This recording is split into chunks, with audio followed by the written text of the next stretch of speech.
Hey guys, Crystal Thompson here for Pink and May. Today we have this Sketch Easter soft coloring. This is so gorgeous. The stamp set is probably one of my favorite. You will not be able to put it down.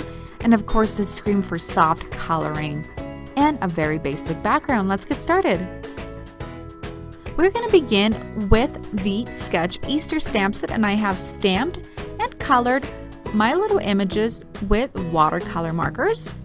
And everything's been die cut with the coordinating Sketch Easter dies. You're going to need 2 pieces of a light gray cardstock and foam adhesive.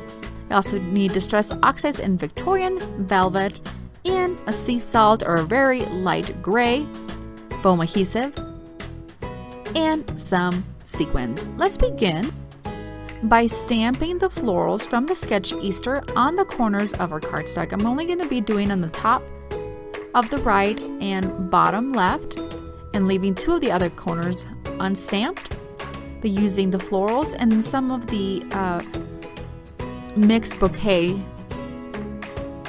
from the stamp set.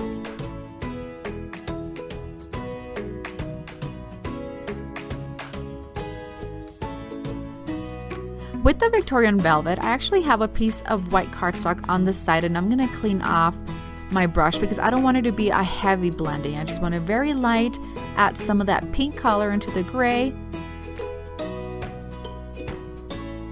Really like that soft, soft, soft. We don't want to make it super hard. We don't want to hide the color of the cardstock.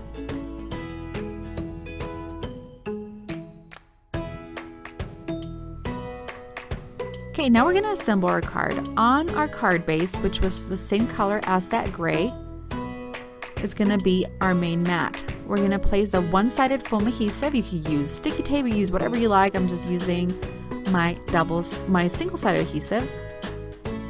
We're going to place it over. Now we're going to stamp the sentiment Happy Easter over our colored and die-cut banner from the Sketched Easter. We're going to place that on the bottom center of the card.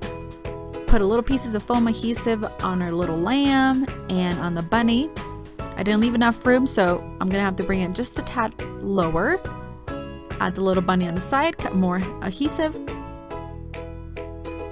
Put them next to it. Leave enough room for the spring bouquet. Tuck that in under the sentiment. And then put our flowers around the little critters. As a finishing touch, we are going to add some of those gorgeous clear sequins in different sizes. And that does it. We're really letting the stamp sets, the little critters, show through this gorgeous Easter card. I hope you've enjoyed this tutorial. Give it a thumbs up if you did. Share, share, share. Thank you so much. Have a great day.